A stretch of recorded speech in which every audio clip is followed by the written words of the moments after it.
मैं हर रात अपनी गर्लफ्रेंड के पैरों पर बदबूदार कीचड़ लगा था, उस पे आधा किलो आटा छिड़का और फिर तुरंत सोने का नाटक करता था। और वो हर रात ठीक 2 बजे उठी, मेरा एक बाल तोड़ती और चुपचाप घर से निकल जाती। एक दिन मैंने उसके पैरों के निशानों का पीछा किया, मुझे लगा आज उसकी असलियत पता चल जाएगी। पर रास्ते में अचानक मैंने देखा कि एक बड़ा सा ट्रक एक छोटी सी बच्ची को टक्कर मारने वाला है। बिना सोचे समझे मैं आगे कूदा और उसे बचा लिया, पर इस चक्कर में मुझे ऐसी जोरदार टक्कर लगी कि मैं 10 मीटर दूर जा गिरा।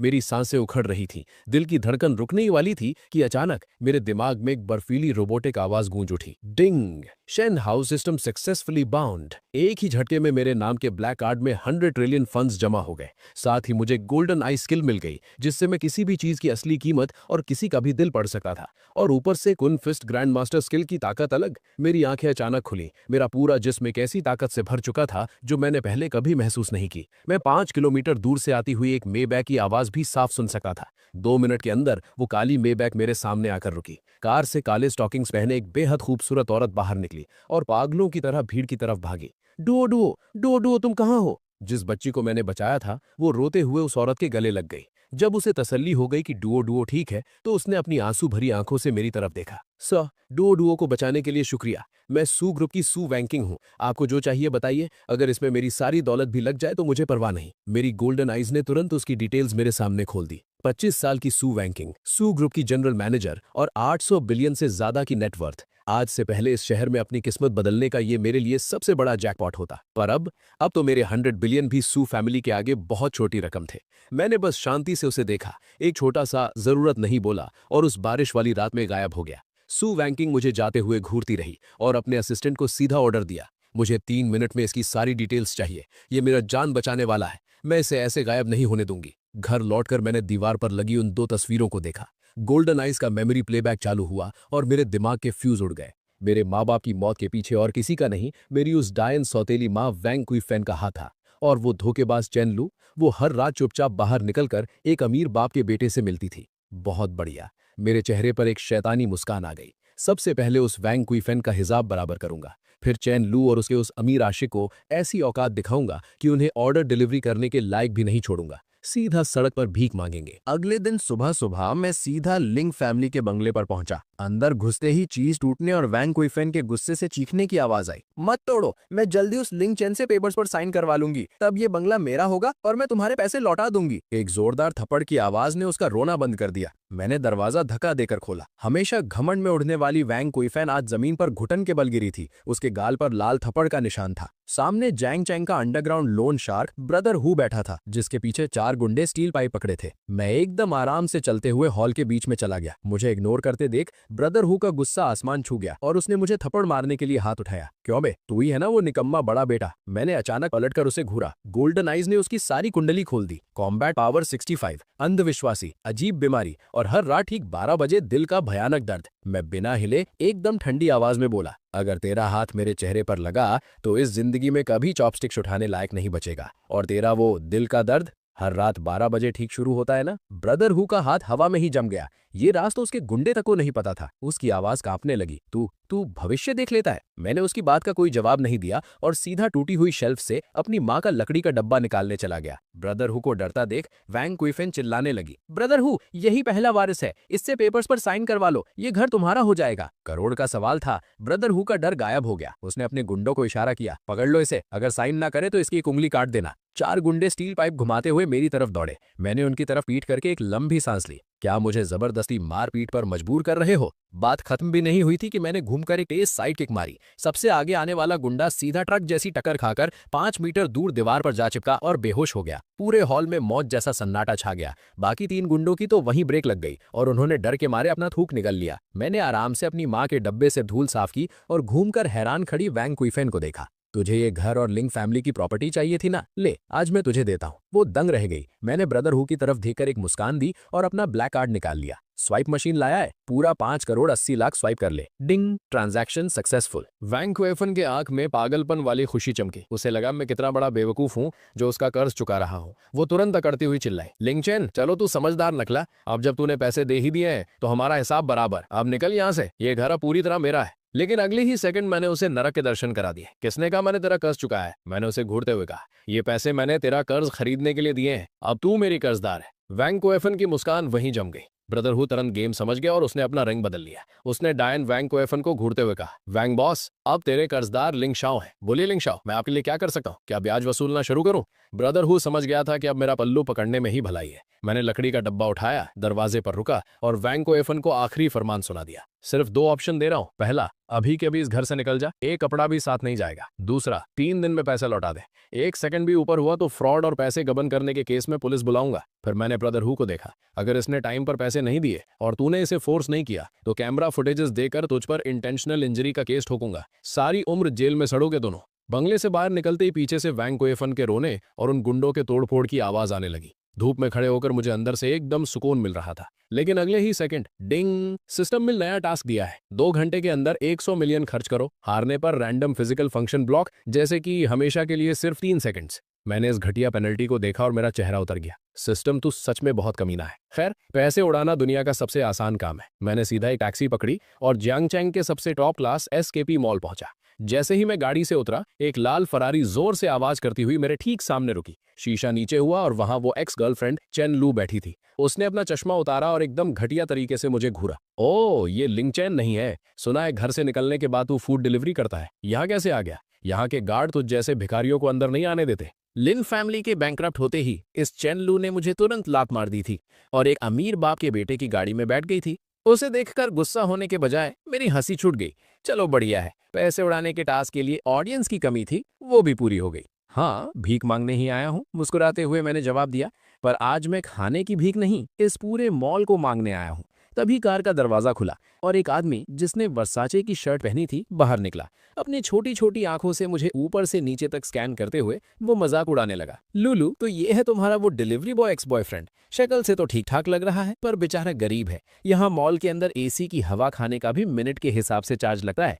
तेरी एक डिलीवरी के पैसे से तू 10 मिनट एसी की हवा खा पाएगा क्या? हंस हंस कर पागल होती हुई चेनलू ने उस आदमी का हाथ थाम लिया। लिन चेन, मिलो इनसे, ये मेरे नए हस्बैंड हैं, जैंग जी कियांग। इनकी फैमिली का बिल्डिंग मटेरियल्स का बिजनेस है और इनकी नेटवर्थ करोड़ों में है। जानबूझकर करोड़ों वर्ड पर जोर दिया गया। उसे मेरी आंखों में दर्द, गुस्सा और इंफीरियोरिटी कॉम्प्लेक्स देखने की उम्मीद थी, पर उसका प्लान फेल हो गया। मैं एकदम शांत खड़ा था। मेरी नजरें ऐसी थीं जैसे मैं 2 हवा के गुब्बारों को देख रहा हूँ। रास्ता छोड़, नॉर्मल आवाज में कहते हुए मेरे कदम आगे बढ़ गए। मेरा ये एटीट्यूड देखकर जैंग जी कियांग की ईगो हर्ट हो गई। आगे बढ़कर मेरा रास्ता रोकते हुए उसने मेरा कंधा पकड़ने के लिए हाथ बढ़ाया। जैसे ही उसका हाथ मुझे टच करने वाला था, मेरी आंखों में गोल्डन चमक आई। उसका सारा कच्चा चिट्ठा मेरे सामने खुल गया। टारगेट जैंग जी कियांग, आइडेंटिटी एक नकली अमीर, बाहर से शेर अंदर से ढेर, करंट गियर वर्साचे शर्ट, एक नकली रिचर्ड मिल वॉच जिसमें सस्ती मशीन लगी है और ओरिजिनल बेल्ट। फाइनेंशियल स्टेटस ये था कि क्रेडिट कार्ड्स की लिमिट खत्म हो चुकी है, उधार लेकर उधार चुका रहा है। चेनलू को फंसाने के लिए फरारी रेंट पर ली है, जिसका रेंट अभी तक नहीं दिया। ये सब पढ़कर मेरी स्माइल और भी ज्यादा खतरनाक हो गई। उसके पास जाकर आवाज थोड़ी नीचे करते हुए मेरे शब्द निकले ताकि आसपास के लोग सुन सके। बड़े अफसोस की बात है, एक ओरिजिनल रिचर्ड मिल वॉच की लाइंस एकदम रैंडम होती हैं। तेरी वॉच का डिजाइन कुछ ज्यादा ही नीट और क्लीन है और ओरिजिनल वॉच में डेट का नंबर एकदम से आगे बढ़ता है। अभी 1:59 बज रहे हैं। रुको जरा, देखते हैं ठीक 2 बजे तेरी ये वॉच डेट आगे बढ़ा पाती है या नहीं। जैंग जी कियांग का चेहरा अचानक सफेद पड़ गया। ये वॉच सच में सस्ती खरीदी गई थी, सिर्फ चेनलू जैसी गोल्ड डिगर को फंसाने के लिए। पर उसने सपने में भी नहीं सोचा था कि एक डिलीवरी बॉय एक ही नजर में इसकी पोल खोल देगा। तो बकवास कर रहा है, मेरी वॉच एकदम ओरिजिनल है, तुझे कुछ नहीं पता। डर के मारे उसने अपना हाथ छुपा लिया। घबराकर चेनलू को खींचते हुए वो हड़बड़ाया, लुलू, इस पागल के मुंह मत लगो, चलो अंदर चलते हैं, मैं तुम्हें हर्मीज का बैग दिलाता हूँ। ये बोलकर वो मॉल के अंदर भागने लगा। वैसे भी मुझे अंदर जाकर कुछ खरीदना ही था, चलो साथ चलते हैं। मैं भी बड़े आराम से अपने हाथ जेब में डालकर उनके पीछे पीछे चलने लगा। ये एसकेपी मॉल है, अगर तू यहाँ से एक मोजे का जोड़ा भी खरीद लेना तो मैं यहीं खड़ा होकर उसे खा जाऊंगा। जैंग जी कियांग रुका और फुल मजाक उड़ाते हुए चिल्लाया, अपनी इस बात को याद रखना। घूमने वाले दरवाजे से होते हुए मेरी मॉल में एंट्री हुई। एसकेपी मॉल के ग्राउंड फ्लोर पर दुनिया के सबसे टॉप लग्जरी ब्रांड्स थे। ठंडी एसी की हवा और महंगे परफ्यूम्स की खुशबू आ रही थी। वेलकम टू पैटेक फिलिप, गेट पर खड़ी वेलकम गर्ल ने बो किया। पर जैसे ही उसकी नजरें जैंग जी कियांग और चेनलू पर पड़ी, उसकी आंखें चमक उठीं और उसकी स्माइल थोड़ी और चौड़ी हो गई। सर, मैम, स्वागत है।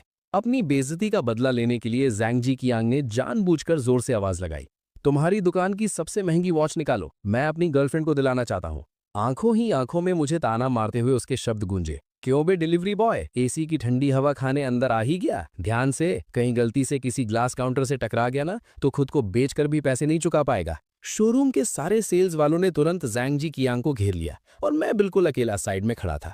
सिर्फ एक नई इंटर्न लड़की जिसके सीने पर ट्रेनी का बैज लगा था, उसने हिचकिचाते हुए मुझे एक ग्लास पानी लाकर दिया। हेलो सर, मैं आपकी क्या मदद कर सकती हूँ? अगर आप सिर्फ देखना चाहते हैं तो भी कोई बात नहीं। उस लड़की की आंखें एकदम साफ थीं। उसने मेरे कपड़ों को देखकर मुझे जज नहीं किया। मैं यहाँ देखने नहीं आया। थोड़ा पानी पीकर मैंने इत्मीनान से जवाब दिया। सुना सबने, वो देखने नहीं आया। मैंने पहले ही कहा था ये बस एसी की ठंडी हवा खाने अंदर घुसा है। सिक्योरिटी कहाँ है? ऐसे लोगों को अंदर घुसने ही क्यों दिया? चैन लू के जोरदार ताने गूंजने लगे। एक पुरानी और घमंडी सेल्स वुमेन मेरे पास आई और रुखी आवाज में उसकी झिड़की सुनाई दी। सर, अगर आपको कुछ खरीदना नहीं है तो प्लीज हमारा टाइम वेस्ट मत कीजिए। वहाँ कोने में बैठने की जगह है। उस औरत को पूरी तरह इग्नोर करते हुए मेरा रुख उस नई इंटर्न लड़की की तरफ हुआ। एक हल्की सी मुस्कान के साथ शोरूम के ठीक बीच में रखी हुई स्काई मून और उसके बगल में रखी पूरी की पूरी नॉटलेस वॉचेस की ट्रे की तरफ मैंने इशारा कर दिया। ये स्काई मून और ये पूरी की पूरी ट्रे, मुझे ये सब चाहिए। पूरे शोरूम में एकदम मौत जैसा सन्नाटा छा गया। लुलू, तुमने सुना? जैंग जीजियांग पागलों की तरह हंसने लगा। इसने बोला इसे सब चाहिए। ये सब मिलाकर कम से कम 2 करोड़ से ऊपर होगा। सच बता, तू डिलीवरी करते करते पागल हो गया है ना? सर, कृपया मजाक मत कीजिए। ये पैटेक फिलिपे है, कोई सब्जी मंडी नहीं। अगर आपने आगे कोई भी बकवास की तो मैं सिक्योरिटी को बुला लूंगी। उस सीनियर सेल्स वुमेन का चेहरा गुस्से से काला पड़ गया। उसे लगा मैं वहां बस तमाशा करने आया था। सर, वो स्काई मून 6102P की कीमत 2.8 मिलियन है और उसके लिए वीआईपी वेटिंग लिस्ट में नाम होना जरूरी है, जिसका पहले बैकग्राउंड चेक होता है। वो नई इंटर्न लड़की भी बुरी तरह डर गई थी और हकलाते हुए मुझे समझाने की कोशिश कर रही थी। Background check? मैंने अपनी उस सस्ती जीन्स की जेब में हाथ डाला और एक काले रंग का कार्ड बाहर निकालकर आराम से ग्लास काउंटर पर रख दिया। जाओ, स्वाइप करो। पासवर्ड 6 बार 8 है। अगर पेमेंट फेल हुई तो मैं इस पूरे ग्लास काउंटर को चबा जाऊंगा। मेरी आवाज बिल्कुल नॉर्मल थी, पर उसमें एक ऐसा दबाव था जिससे कोई इग्नोर नहीं कर सकता था। उस इंटर्न लड़की ने डर से कांपते हुए हाथों से वो कार्ड उठाया और मदद के लिए अपने स्टोर मैनेजर की तरफ देखा। स्टोर मैनेजर एक काफी दुनिया देखा हुआ आदमी था। वो पिछले कुछ देर से मुझे ही ऑब्जर्व कर रहा था। जैसे ही उसकी नजर उस काले कार्ड पर पड़ी, उसकी आंखें फटी की फटी रह गईं। वो तो legendary Centurion infinite black gold card है। नहीं, इसका मटेरियल तो ब्लैक गोल्ड कार्ड से भी ज्यादा हाई क्लास लग रहा है। ये तो दुनिया में सिर्फ 10 लोगों के पास होने वाला सुप्रीम ड्रैगन कार्ड है। मैनेजर की आवाज बुरी तरह कांप रही थी और डर के मारे उसकी आवाज फट भी गई थी। रुको, पीओएस मशीन इधर लाओ, मैं खुद अपने हाथों से स्वाइप करूंगा। बहुत बढ़िया एक्टिंग है, करते रहो नाटक। किसी सस्ते हेयर सैलून का वीआईपी कार्ड उठा लाया है और इनको बेवकूफ बना रहा है। जैंग जीजियांग अभी भी मजाक उड़ा रहा था। पेमेंट सक्सेसफुल हो गई और पीओएस मशीन से जो लंबी सी बिल की रसीद निकली वो इस वक्त किसी ऊपर वाले के फैसले की तरह लग रही थी। मैनेजर ने बिल पर प्रिंट हुए उन जीरो की लंबी लाइन को देखा तो उसका दिमाग चक्कर खा गया। उसके पैर कांपने लगे और वो बस मेरे आगे घुटनों पर गिरने ही वाला था। रिस्पेक्टेड सर, 28.5 मिलियन की पेमेंट सक्सेसफुल हो चुकी है। हम इन सारी वॉचेस को अभी आपके लिए पैक करवा देते हैं। सर, क्या आप चाहेंगे कि हम इनको आपके घर पे डिलीवर कर दें? मैनेजर ने अपने दोनों हाथों से वो ब्लैक कार्ड उठाया, पूरा झुककर बाव किया और एकदम अपनी औकात दिखाते हुए पूछा, कोई जरूरत नहीं है। मैंने उस 2.8 मिलियन वाली स्काई मून वॉच को आराम से उठाया और अपनी कलाई पर पहन लिया। बाकी सबको किसी शॉपिंग बैग में भर दो, मैं इन्हें अपने हाथ में ही ले जाऊंगा। बैग में? मैनेजर का दिमाग ही हैंग हो गया। करोड़ों की वॉचेस और एक आम से शॉपिंग बैग में भरकर ले जानी है। जैंग जिंग कियांग और चेन लू की तो जैसे रूह ही निकल चुकी थी। ये कैसे हो सकता है? लिन फैमिली तो बैंकरप्ट हो चुकी थी ना। मुझे तो घर से लात मारकर निकाल दिया गया था। अभी ठीक मेरे सामने मैंने बिना पल के झपकाए करोड़ों उड़ा दिए थे। जैंग जिंग कियांग को लगा जैसे किसी ने उसके मुंह पर चप्पल से जोर का थप्पड़ मारा हो। उसका पूरा चेहरा आग की तरह जल रहा था। अभी थोड़ी देर पहले ही तो वो अपने नकली जूतों का घमंड दिखा रहा था और मैंने पलटकर उसी वक्त करोड़ों की असली वॉचेस ऐसे खरीद ली थी जैसे सब्जी ले रहा हूं और उन्हें कचरे की तरह किसी प्लास्टिक बैग में भरकर ले जाने को कह रहा था। चैन लू तो आंखें फाड़े बस खड़ी थी। वो मेरी कलाई पर चमकती हुई उस शानदार स्काई मून वॉच को देख रही थी और अंदर ही अंदर खून के आंसू रो रही थी। उसका पूरा दिमाग पछतावे से जल रहा था। अगर उसने अभी मेरा मजाक ना उड़ाया होता। लिन चैन, चैन लू की आवाज कांप रही थी। उसने जबरदस्ती अपने चेहरे पर एक बहुत ही प्यारी स्माइल बनाई। उसने झटके से जैंग जिंग कियांग का हाथ छोड़ दिया और मेरी तरफ आई। तो तुम मेरा टेस्ट ले रहे थे ना? सच्ची बताऊं तो मैंने तुम्हें एक पल के लिए भी नहीं भुलाया था। ये जैंग जिंग कियांग तो बस मेरे पीछे पड़ा था। मैं तो इससे बिल्कुल प्यार नहीं करती। मैंने उसकी तरफ घूर कर भी नहीं देखा। मेरे मुंह से बस एक वर्ड निकला, हट। उसके बाद मैंने उन करोड़ों की वॉचेस से भरे शॉपिंग बैग को उठाया जैसे कोई कचरे की पन्नी उठा रहा हो। अभी यहाँ किसी ने मेरे मोजे खाने की बात की थी ना। मेरी नजरें उस जैंग जिंग कियांग पर गड़ गईं जिसका चेहरा डर के मारे मौत की तरह सफेद पड़ चुका था। जैंग जिंग कियांग फौरन एक कदम पीछे हटा और उसकी पीठ ग्लास काउंटर से जा टकराई। तू क्या करना चाहता है? मेरे पापा बहुत बड़े। मुझे तेरे पापा में कोई इंटरेस्ट नहीं है। मैं पलटकर बाहर निकलने लगा। चलते चलते मैं उस घमंडी और एटीट्यूड दिखाने वाली सीनियर सेल्स वोमन के ठीक पास रुका। मेरे रुकते ही उसकी रूह कांप उठी। ये बिल? मैंने उस नई इंटर्न लड़की की तरफ इशारा किया। इस पूरी सेल का कमीशन इस लड़की के खाते में डालना। और तू, मैं दोबारा जब भी इस शोरूम में आऊं मुझे तेरी ये शक्ल यहाँ नहीं दिखनी चाहिए। मैनेजर फौरन इशारा समझ गया। बिल्कुल सर, इसको मैं अभी फायर कर रहा हूँ। मैनेजर फिर उस इंटर्न की तरफ मुड़ा। शाओलियू, जल्दी से सर को थैंक यू बोलो। आज की इस एक सेल के कमीशन से तू आराम से चैंग चैंग शहर में अपना एक नया फ्लैट खरीद सकती है। पचैक फिलिप के शोरूम से बाहर निकलकर मैंने अपने सिस्टम का डैशबोर्ड चेक किया। पता चला 28.5 मिलियन खर्च हो चुके हैं, 17.5 मिलियन बचे हैं और टाइम सिर्फ 1 घंटा 20 मिनट बचा है। मैं सीधा बगल वाले अरमानी के फ्लैगशिप स्टोर में घुसा। इस फ्लोर पर जितने भी नए सीजन के कपड़े हैं मुझे सारे चाहिए। हर एक आइटम के 3 पीस निकालना। बगल में गुची के जो limited edition crocodile leather bags हैं वो लेकर आओ, मैं उनमें अपने कपड़े भरूंगा। लमेयर के स्किन केयर का पूरा सेट, ऐसे 100 सेट पैक करो। मैं अपने डिलीवरी वाले भाइयों को दूंगा हाथ साफ करने के लिए। मैं एक के बाद एक हर लग्जरी स्टोर को पूरी तरह लूट रहा था।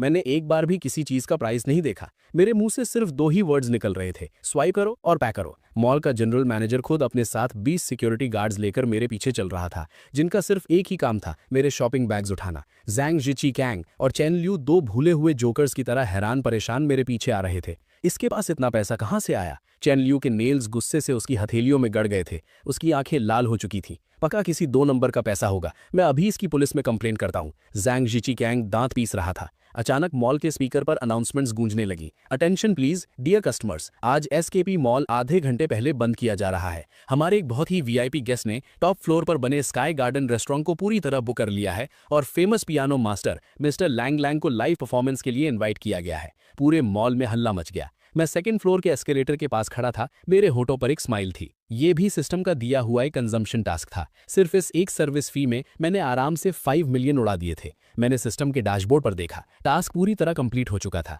Current spent amount 100.5 million. System ने बताया कि फर्स्ट स्प्लर्ज अचीवमेंट अनलॉक हो चुका है। रिवॉर्ड में मुझे 10 टाइम्स कैशबैक मिला और 1 बिलियन मेरे अकाउंट में जमा हो गए। साथ ही एसकेपी मॉल के 51% शेयर्स की ओनरशिप पेपर्स ऑफिशियली वैलिड हो चुके थे। मेरी अट्रैक्शन और फिटनेस दोनों बढ़ चुकी थी। मैं 1 सेकंड के लिए वहीं रुक गया। एसकेपी अब मेरा हो चुका था। मॉल के जनरल मैनेजर को जैसे ही फोन आया, उसके चेहरे का रंग सफेद पड़ गया। वो भागता हुआ ठीक मेरे सामने आया और मेरे आगे घुटनों पर बैठ गया। बॉस, मुझे माफ कर दीजिए, मुझे पता नहीं था कि आप खुद यहाँ आए हैं। मैं एसकेपी का जनरल मैनेजर वैंग दाहाई हूँ। सर, आपने ऑफिशियली हमारी कंपनी के 51% शेयर्स खरीद लिए हैं। अब से यहाँ वही होगा जो आप कहेंगे। उसके इस तरह घुटनों पर बैठने से आसपास के सभी लोग शौक से पगला गए। जैंग जी कैंग तो डर के मारे वहीं जमीन पर गिर पड़ा। मैंने घुटनों पर बैठे वांग दाहाई को देखा और हल्के से सिर हिलाया। उठो, अगर मैं सच में यहाँ का बॉस हूँ तो मैं अपना पहला ऑर्डर देता हूँ। मैंने अपनी उंगली ठीक थोड़ी दूर बैठे जैंग जी कैंग और चेन लू की तरफ पॉइंट की। ये दोनों मेरी शॉपिंग का मूड खराब कर रहे हैं। इन्हें उठाकर बाहर फेंक दो और आज के बाद एसकेपी ब्रांड के अंदर आने वाले किसी भी मॉल में इन दोनों की एंट्री बैन है। और हाँ, उस आदमी के हाथ में जो वो नकली वॉच है वो मुझे चुभ रही है, उतरवाओ उसे। वांग दाहाई तुरंत खड़ा हुआ। सिक्योरिटी, पकड़ो इन दोनों को। 20 सिक्योरिटी गार्ड्स भेड़ियों की तरह उन दोनों पर टूट पड़े। नहीं लिन चेन, तुम मेरे साथ ऐसा नहीं कर सके। मैं तुम्हारी लूलू हूँ जिससे तुम सबसे ज्यादा प्यार करते थे। चेन लू चीखती चिल्लाती रही जब गार्ड्स उसे उठाकर बाहर खींच रहे थे। छोड़ दो मुझे, मेरे पापा तुम्हें नहीं छोड़ेंगे। जैंग जी कैंग अभी भी चिल्ला रहा था। अगले ही सेकंड उसको जमीन पर पटक दिया गया। उसके हाथ से नकली वॉच जबरदस्ती निकलवाई गई और एक गार्ड ने अपने जूतों से उस वॉच को कुचल दिया। उन दोनों की चीखने की आवाजें धीरे धीरे दूर होती गईं। मैं एस्केलेटर के सबसे टॉप पर खड़ा था और नीचे अपने इस एम्पायर को देख रहा था। मेरा फोन रिंग हुआ। एक अनजान नंबर था। हेलो, क्या मेरी बात लिन चेन से हो रही है? मैं सू वांकिंग बोल रही हूँ। फोन के दूसरी तरफ से एक हंडी पर थकी हुई आवाज आई। मुझे अभी पता चला कि आपने एसकेपी मॉल खरीद लिया है। मैं इस वक्त एसकेपी के ठीक नीचे एक कॉफी शॉप में बैठी हूँ। हमारी कंपनी के कुछ रिलेशंस हैं जिसके बारे में मैं आपसे बात करना चाहती थी। क्या आप मुझसे मिल सकते हैं? सू वांकिंग। मेरी भौहें ऊपर उठी। तो ये पूरे टाइम यही थी? हाँ जरूर, मुझे भूख भी लग रही है, पर मुझे कॉफी पीने का शौक नहीं है। मेरा मन माला टांग खाने का कर रहा है। तो सू मैडम, क्या आप चलेंगी मेरे साथ? फोन पर 3 सेकंड का सन्नाटा छा गया। ठीक है, अगर आप मिलने को तैयार हैं तो आप जो खिलाएंगे मैं खा लूंगी। मैंने फोन काट दिया और मेरे चेहरे पर स्माइल आ गई। लगता है आगे का खेल और मजेदार होने वाला है। जियांगशेंग शहर की रात एकदम काली थी।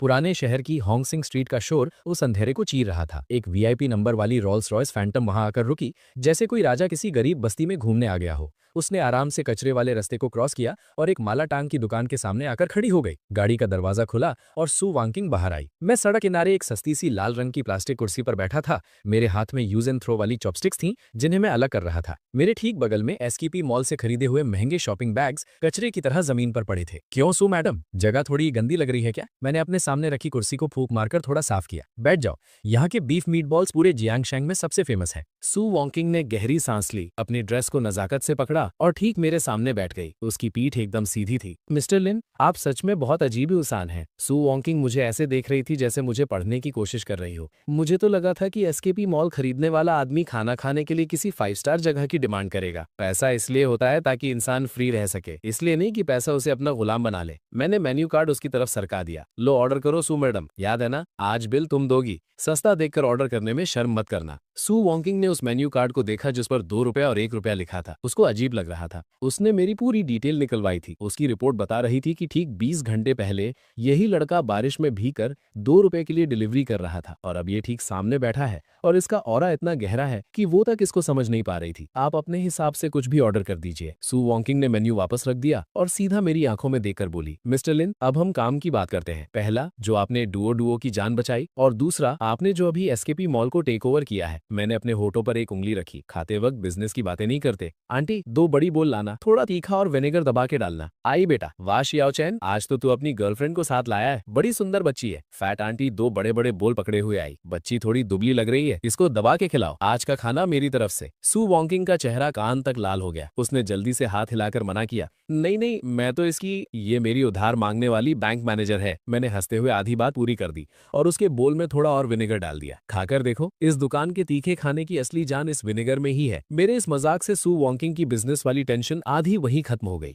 उसने थोड़ी हिचकिचाहट के साथ चॉपस्टिक से कैबेज का पत्ता उठाया और अपने मुंह में रखा। तीखा, गरम और खट्टा, इन सारे टेस्ट्स ने उसे इतनी जोर से झटका दिया कि उसको बुरी तरह खांसी आ गई और आंखों से पानी निकल आया। आराम से खाओ, कोई पीछे नहीं भाग रहा तुम्हारे। मैंने उसे टिश्यू पेपर निकाल कर दिया। सू वॉकिंग ने टिश्यू पेपर लिया और जल्दी से अपने होठ साफ किए। उस एक पल के लिए उसके ऊपर जो एक स्ट्रिक्ट और ठंडी सीईओ का कवच था वो टूट गया और उसके अंदर की आम औरत बाहर आ गई। लिन चैन, सू वॉकिंग ने अचानक आवाज नीचे करके मुझे बुलाया। थैंक यू, सिर्फ डुओ की जान बचाने के लिए नहीं, बल्कि एसकेपी मॉल के लिए। असली बात यह है कि एसकेपी मॉल पिछले काफी टाइम से हमारी कंपनी के एडवर्टाइजमेंट कॉन्ट्रैक्ट्स रोके बैठा था। अगर तुम आज एसकेपी को अपने अंडर ना लेते तो शायद सू ग्रुप का अगले महीने होने वाला प्रोडक्ट लॉन्च फेल हो जाता। मैं मजे से बीफ मीट बॉल्स चबा रहा था और उसी वक्त मैंने अपनी गोल्डन आइज को ऑन कर दिया। मेरी नजर सू वैंकिंग के चेहरे के आर पार हो गई और उसके सिर के ठीक ऊपर लाल रंग में डिटेल्स आने लगी। टारगेट सू वैंकिंग, आइडेंटिटी सू ग्रुप की president, current status extreme depression और आखिरी सांस पर अटकी हुई। कोर क्राइसिस, पहला, पैसों की भयंकर कमी, राइवल कंपनी टियनशंग कैपिटल ने ट्रैप बिछाया है जिससे 800 मिलियन का कर्जा है। दूसरा, कंपनी के अंदर गद्दार हेड डिजाइनर ली हाउ को खरीद लिया गया है और कल वो सारे सीक्रेट ली करने वाला है। तीसरा, फैमिली के बोर्ड मेंबर्स के साथ बेटिंग कॉन्ट्रैक्ट साइन किया हुआ है। अगर इस क्वार्टर प्रॉफिट नहीं हुआ तो उसे सीईओ की कुर्सी से उतारकर टियनशंग कैपिटल के बेटे से शादी करवा दी जाएगी। टाइम लेफ्ट 12 घंटे। मेरी चबाने की स्पीड अचानक रुक गई। बहुत बुरी हालत है। ये कहां से सीईओ लग रही है? इसकी हालत तो ऐसी है जिसे सब नोच खाना चाहते हैं। मैंने अपनी चॉपस्टिक्स नीचे रखी और उसे आधी स्माइल के साथ देखा। सू मैडम, बुरा मत मानना, पर जहां तक मुझे लगता है आपकी सबसे बड़ी टेंशन एसकेपी मॉल का इवेंट नहीं है। मुझे लगता है आपकी कंपनी के अकाउंट में इस वक्त इतने पैसे भी नहीं है कि आप एडवांस रेंट भी चुका सकें। सू वैंकिंग के हाथ में पकड़ी हुई चॉपस्टिक्स बुरी तरह कांप उठी। एक मीट बॉल वापस उसके बोल में गिरा जिससे लाल पानी उछलकर उसके हाथ पर गिरा, पर उसे उसकी कोई फिक्र नहीं थी। उसकी आंखें फट चुकी थीं और वो मुझे घूर रही थी। तुम्हें ये सब कैसे पता? मैंने उसकी आंखों में आंखें डालकर बोला, मैं कोई बिजनेस स्पाई नहीं हूँ। तुम्हारी कंपनी की हालत एकदम टॉप सीक्रेट है। ये सिर्फ तुम्हें और तुम्हारे फाइनेंस डायरेक्टर को पता है। यहाँ तक कि तुम्हारे वाइस प्रेसिडेंट को भी इसकी भनक नहीं है। पर मैं तुम्हारा दुश्मन नहीं, तुम्हारा जान बचाने वाला दोस्त हूँ। मैंने एक टिश्यू पेपर उठाया और बड़े आराम से उसका हाथ पकड़कर उसके पैरों पर गिरी वो तेल की बूंदें साफ करने लगा। उसकी उंगलियां थोड़ी गर्म थी और जैसे ही मेरा हाथ उसकी ठंडी स्किन से टकराया, सू वैंकिंग को एक झटका सा लगा, पर उसने अपना हाथ पीछे नहीं खींचा। मुझे सिर्फ ये नहीं पता कि तुम्हारे पास पैसे खत्म हो चुके हैं। मेरी नजर अचानक एकदम तीखी हो गई। मुझे ये भी पता है कि तुम्हारी ये हालत इसलिए हुई है क्योंकि तुम्हारे अपने ही लोग गद्दार निकल गए हैं। ये सुनते ही सू वैंकिंग का चेहरा एकदम सफेद पड़ गया। ठीक उसी वक्त उसका फोन पागलों की तरह बजने लगा। स्क्रीन पर डिजाइन डायरेक्टर ली हाउ का नाम चमक रहा था। मैंने उसे इशारा किया कि वो बात कर सकती है। उसने फोन उठाया। हाँ ली डायरेक्टर, कल के बिडिंग पेपर्स तैयार है ना? फोन के दूसरी तरफ से एक बहुत ही परेशान और नकली रोने वाली आवाज आई। सू मैडम, बहुत बड़ा अनर्थ हो गया। हमारे सर्वर्स पर अभी अभी हैकर्स ने अटैक कर दिया है। ओएसएस प्रोजेक्ट के सारे ओरिजिनल डिजाइन्स और सारा डेटा पूरी तरह खत्म हो चुका है। बैकअप हार्ड ड्राइव भी खराब हो गई है। क्या? सू वैंकिंग झटके से खड़ी हो गई, इतनी तेजी में कि पीछे रखी वो सस्ती प्लास्टिक की कुर्सी ही पलट गई। ये कैसे हो सकता है? हमारा फायरवॉल तो दुनिया का सबसे टॉप लेवल का है और बैकअप ड्राइव तो तुम्हारे लॉकर में थी, वो कैसे खराब हो सकती है? मुझे मुझे कुछ समझ नहीं आ रहा मैम। कल सुबह 9 बजे बिडिंग है और अब नए सिरे से काम करना नामुमकिन है। टियानशन कैपिटल वालों ने शायद पहले से ही अपना प्लान तैयार रखा है। हम अब पूरी तरह बर्बाद हो जाएंगे। सू वैंकिंग के हाथ से फोन छूटकर जमीन पर गिर गया। वो एकदम टूट चुकी थी। वो वापस बैठने की कोशिश करने लगी, पर कुर्सी पहले ही पलट चुकी थी। जैसे ही वो उस गंदी जमीन पर गिरने वाली थी, मैंने एक हाथ से उसे थाम लिया और दूसरे हाथ से बड़े आराम से उसका फोन उठाया। मैंने फोन काटने के बजाय उस गद्दार ली हाउ से कहा, एक्टिंग बहुत बढ़िया थी तेरी, ऑस्कर मिलना चाहिए तुझे। फोन के दूसरी तरफ सन्नाटा छा गया। तू कौन है? मैम कहाँ है? मैं कौन हूं ये जरूरी नहीं है, मैंने ठंडी हंसी हंसते हुए कहा। जरूरी यह है कि ली हाउ, तू अभी से ये दुआ करना शुरू कर दे कि टियानशिंग कैपिटल वालों ने जो तुझे 20 मिलियन रुपए दिए हैं उससे तू अपने लिए एक अच्छी सी व्हीलचेयर खरीद सके। मैंने फोन कट किया और टेबल पर पटक दिया। सू वैंकिंग मेरे सीने से लगी कांप रही थी। उसकी आंखें एकदम खाली थी। सब खत्म हो गया। वो हमारा आखिरी मौका था। बिना डिजाइन के कल हम पर केस हो जाएगा और मुझे 300 मिलियन का हर्जाना भरना पड़ेगा। सू फैमिली वाले मुझे कच्चा चबा जाएंगे। इस वक्त वो कोई बड़ी सीईओ नहीं लग रही थी, बस एक एकदम लाचार और अकेली औरत थी। इतना क्यों डर रही हो? मेरी आवाज उस भीड़ भाड़ वाली मार्केट में एकदम साफ और मजबूत गूंजी। मैंने उसे सीधा खड़ा किया और उसके कंधे पकड़कर बोला, डिजाइन खत्म हुआ है तो दोबारा बन जाएगा, पैसा गया है तो दोबारा कमा लेंगे। जब तक इंसान जिंदा है खेल खत्म नहीं होता। दोबारा? पर अब टाइम कहाँ है? सू वैंकिंग की आंखों में आंसू आ गए। सिर्फ 10 घंटे बचे हैं। उस डिजाइन पर 30 डिजाइनर्स ने 3 महीने तक दिन रात मेहनत की थी। किसने कहा टाइम नहीं है? मैंने अपने शॉपिंग बैग्स उठाए और मेरी आंखों में एक शैतानी चमक आई। चलो। कहाँ? वो एकदम ब्लैंक थी। तुम्हारी कंपनी। मेरे होंठों पर एक एरोगेंट वाली स्माइल आई। अगर उस ली हाउ ने कहा है कि डेटा खत्म हो गया है तो मैं आज उसे दिखाऊंगा कि असली चमत्कार किसे कहते हैं। और हाँ, आज रात हम गद्दारों को ढूंढने का खेल भी खेलेंगे। आधे घंटे बाद हम सू ग्रुप के ऑफिस पहुंच गए। पूरी बिल्डिंग में लाइट्स जली हुई थी और डिजाइन डिपार्टमेंट में भयंकर हल्ला मचा हुआ था। डिजाइनर्स पागलों की तरह अपने कंप्यूटर की ब्लैक स्क्रीन्स को देखकर रो रहे थे। ली हाउ डिपार्टमेंट के बीच में खड़ा होकर झूठ मूठ के टेक्निकल टीम को ऑर्डर्स दे रहा था, पर उसकी नजरें बार बार वॉच पर जा रही थी और उसके चेहरे पर एक जीतने वाली स्माइल छिपी थी।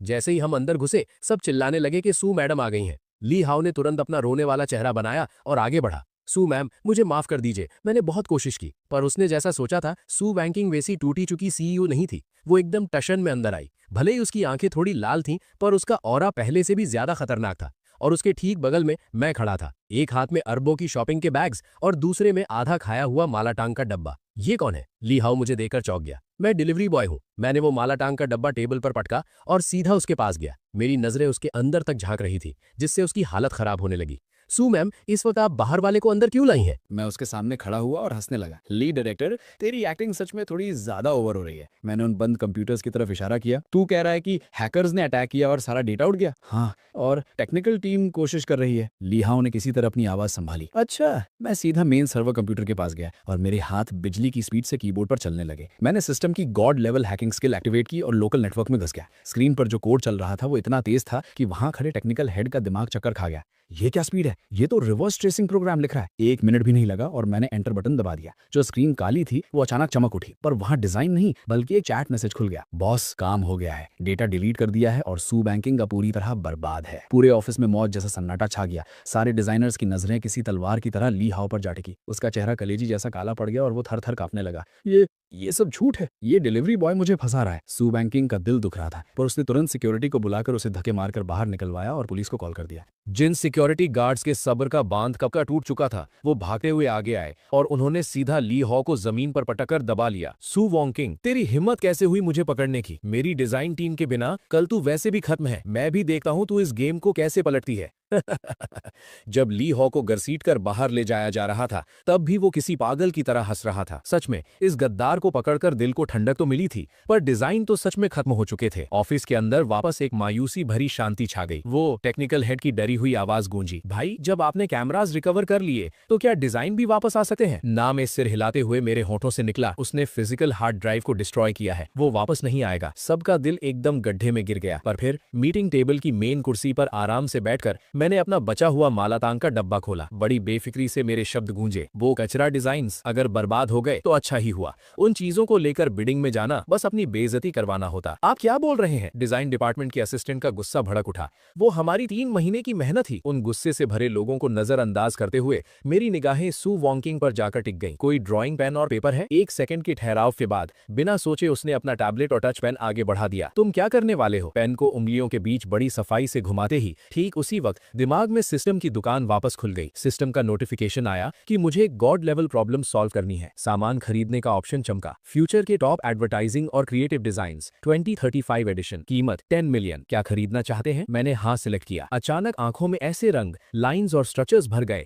जो इस जमाने से बहुत आगे के थे। वो फ्यूचर से आने वाला एक भयंकर विजुअल शॉक था। सिर झुकाकर पेन को स्क्रीन पर टिका दिया गया। क्योंकि तुम लोगों को लगता है कि वो तुम्हारी असली मेहनत थी, तो आज रात मैं तुम सबको सिखाऊंगा कि असली आर्ट किसे कहते हैं। अगले 1 घंटे में सू ग्रुप के डिजाइन डिपार्टमेंट में खड़े हर एक इंसान का दिमाग और उनकी सोच पूरी तरह हिल चुकी थी। वो आदमी जिसे वो लोग एक डिलीवरी बॉय समझ रहे थे, वो किसी जिंदा 3D प्रिंटर की तरह काम कर रहा था। मेरे हाथ इतनी तेज चल रहे थे कि सिर्फ परछाई दिख रही थी। एक के बाद एक एकदम परफेक्ट और दिमाग हिला देने वाले कॉन्सेप्ट डिजाइन्स स्क्रीन पर बन रहे थे। उनकी लाइटिंग, उनका 3D एंगल, उनके रंग, ये सब कुछ आज के डिजाइन रूल्स को पूरी तरह तोड़ रहा था, पर फिर भी इतना खूबसूरत था कि सांस अटक जाए। ये साइबर पंक और फ्यूचर फैशन का एकदम परफेक्ट मिक्स है। ये लाइटिंग का ढंग, बाप रे भगवान, ये किसी भगवान का काम है। जो असिस्टेंट थोड़ी देर पहले मुझ पर भड़क रहा था, वो अब मेरे बगल में घुटनों पर बैठकर मुझे पानी पिला रहा था। सबसे आखिरी और मेन पोस्टर पूरा होते ही पेन छोड़कर मैंने अपनी कलाई दबाई। स्क्रीन पर एक पोस्टर था जिसका नाम था पुनर्जन्म, रीबर्थ। ड्राइंग में एक टूटे फूटे कचरे के ढेर के ऊपर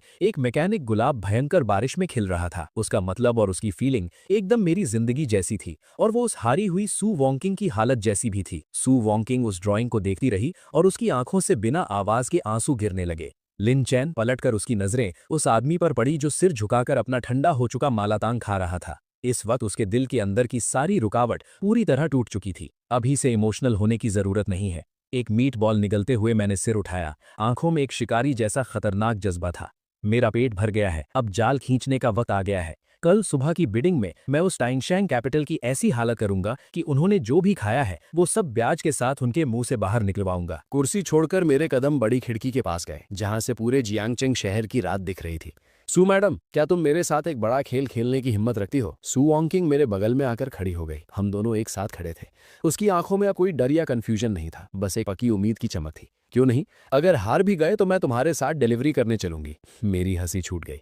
डिलीवरी करना? वो तो नहीं हो पाएगा। अपना सिर उसकी तरफ घुमाकर उसके कान के बिल्कुल पास जाकर हल्की आवाज में मेरे लफ्ज गूंजे, क्योंकि मेरी गाड़ी की आगे वाली सीट पर सिर्फ बॉस की पत्नी ही बैठ सकती है। जियांगचेंग इंटरनेशनल एग्जीबिशन सेंटर। सुबह की धूप उसके बड़े से ग्लास वाले गोल छत पर पड़ रही थी और एक एकदम ठंडी और कड़क रोशनी फैल रही थी। आज जियांगचेंग के नए इलाके का सबसे बड़ा project future city commercial complex की आखिरी बिडिंग थी।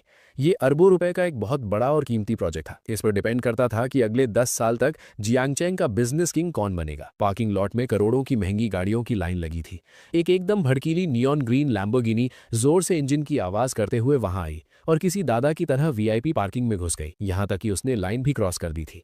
गाड़ी का दरवाजा ऊपर की तरफ खुला और एक सफेद सूट पहना हुआ, जिसके बालों में चमकता हुआ तेल लगा था, एक जवान लड़का बाहर निकला। ये झाओ यूतियान था, तियानशेंग कैपिटल का वारिस, और यही वो असली शैतान था जिसने सू ग्रुप को पूरी तरह खत्म करने का जाल बिछाया था। उसके ठीक पीछे चेहरे पर कुत्ते जैसी चमचागिरी वाली स्माइल लिए ली हाओ चल रहा था। ये सू ग्रुप का वही पुराना डिजाइन डायरेक्टर था जिसे कल रात ही जेल से बेल मिली थी। झाओ बॉस, आप बेफिक्र रहिए, सू वॉन्किंग अब पूरी तरह बर्बाद हो चुकी है। ली हाओ की आंखों के नीचे काले गड्ढे थे और उसके चेहरे की सूजन अभी उतरी नहीं थी, पर उसकी आंखों में एक अजीब सा पागलपन था। मैंने अपने हाथों से वो सारा डेटा डिलीट किया था और हार्ड ड्राइव को भी मशीन से पूरी तरह तोड़ दिया है। जब तक भगवान खुद जमीन पर आकर उसकी मदद ना करे, आज वो यहाँ सिर्फ एक खाली पेपर लेकर अपनी बेइज्जती करवाने आएगी। झाओ युतियान ने अपनी टाई ठीक की और उसके होठों पर एक बहुत ही घटिया और शैतानी स्माइल आई। बहुत बढ़िया काम किया। एक बार सू फैमिली बैंकरप्ट हो जाए, उसके बाद वो घमंडी सू वॉन्किंग मेरे ही इशारों पर नाचेगी। वो लोग बात कर ही रहे थे कि तभी एक काली ऑडी A6 आराम से वहां आकर रुकी। ये सू वॉन्किंग की गाड़ी थी। आसपास खड़ी उन महंगी और तेज सुपरकार्स के आगे ये गाड़ी बहुत ही आम और नॉर्मल लग रही थी, बल्कि सच कहूं तो थोड़ी सस्ती लग रही थी।